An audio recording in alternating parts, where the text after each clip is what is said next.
ඇස පිනවන දිව පිනවන ඵලයක ගුණවයත්දී ඒ ප්‍රතිඵලයට පාදක වෙච්ච සාධකයන්ගේ වටිනාකම් කෙසේනම් අමතක කරන්නද. අද ආගමන සමයේ 4 වෙනි ඉරිදා දවසයි.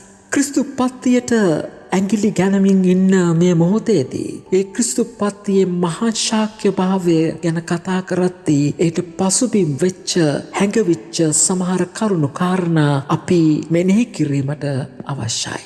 ඒ මෙනෙහි කිරීම තුළ මතුවෙන ප්‍රබල චරිතයක් තමයි ජුසේතුමන්ගේ චරිතය.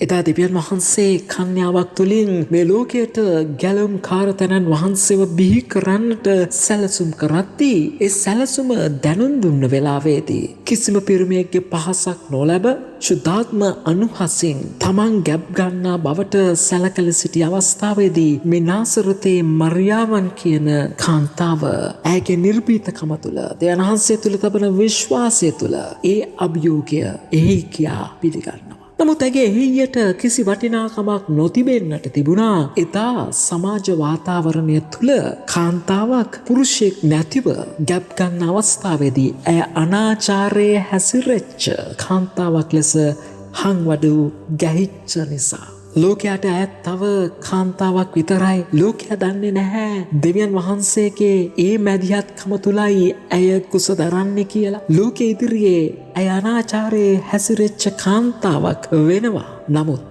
දෙවියන් වහන්සේගේ සැලැස්ම ක්‍රියාත්මක වෙනවා. දෙවියන් වහන්සේගේ සැලැස්ම හැම දෙයකටම ඉස්සලින් සිද්ධ වෙනා වගේම මේ මරියා කියන කන්‍යාව ගිවිසුම් ගන්නේ ඒ ජුසේ කියන තරුණයාත් සමගයි. ඒ සැසඳීම සිද්ධ වෙද්දී ඒ සම්බන්ධය සිද්ධ වෙද්දී දෙවියන් වහන්සේගේ හස්තය මේ තුල තිබ්බා කියන දෙයට ප්‍රබලත්වය තමයි ජුසේ කියන චරිතය කිසිම දෙයක් නොදැන මේ මරියාවන්ව අතහරින්නට වෙරදරද්දී සාමාන්‍ය පුරුෂයෙක් ලෙස තමන් ආදරය කරපු තමන් විවාහ වෙන්නට සිටින කාන්තාව ගැප් අරගෙන තියනවා කියලා දැනගත්තම ඒ පුද්ගලයාට දැනෙන හැඟීම දැනීම මේ ජුසේතුමාන්ට දැනෙන්නට ඇති. ඒ වේදනාව තුළ ඔහු කඩාගෙන වැටෙන්නට ඇති.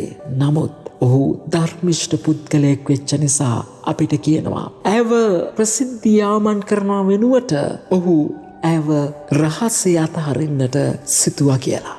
නමුත් මෙන්න මේ අවස්ථාවේදී තමයි ඒ ධර්මිෂ්ඨ වූ ජුසේ චරිතයට දෙවියන් වහන්සේ කතා කරන්නේ ස්වප්නයකින්. කතා කරලා කියන දේ තමයි ජුසේ බය වෙන්නට එපා. මරියාවන් කුසදරා සිටින්නේ ශුද්ධාත්මානුහසෙන්. ඒක නිසා ඇව බාර ගන්නට බය වෙන්නට එපා. ඇය මේ ලෝකෙට බිහි කරන්නට යන්නේ ඊශ්‍රායල් ජනතාව අවුරුදු ගානක් තිස්සේ බලාගෙන සිටි කල්ප කාලයක් තිස්සේ බලාගෙන සිටි ඒ ගැලුම්කාර මැසියස් වහන්සේ. ඔහුගේ සුරකිපියා වෙන්නට ඔබ බය වෙන්නට එපා. ජුසේතුමන් දෙවියන් වහන්සේට අහුම්කම් දෙනවා.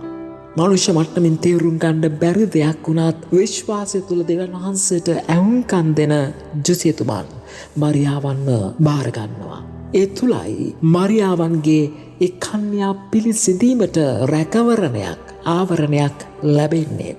එහෙනම් ජුසේ කියන්නේ තවත් නිකම් ගොළු චරිතයක් නෙමෙයි. ඔහු වටිනාකම් වලින් අනූන වෙච්ච බැබිලෙච්ච තරුවක්. ඒ චරිතයයි අපේ ජීවිතවලට කතා කරන්නට ඕනේ. සමහරවිට අපි මහා ප්‍රබල චරිත නොවෙන්නට පුළුවන්. ඒ දෙවියන් වහන්සේ අපේ තිබෙන යහපත් භාවය, අපේ තිබෙන ධර්මිෂ්ඨ භාවය, අපේ තියෙන සත්‍යතාවය උපයෝගී කරගන්නට පුළුවන්. උන්වහන්සේගේ සැලැස්ම මේ ලෝකයේ තුල ක්‍රියාත්මක කරන්න හරියට ජුසේතුමන් තුළින් ක්‍රියාත්මක කළා වගේ. එහෙනම් අපි දෙවියන් වහන්සේට අහුම්කම් දෙමු. දෙවියන් වහන්සේට ඉඩක් දෙමු. උන්වහන්සේ අප තුළින් උන්වහන්සේගේ ගැලවීමේ සැලැස්ම අදටත් ක්‍රියාත්මක කරන බව අපි පසක් කරගනිමු. ඔබ සැමට ජෙස්පීඩයි.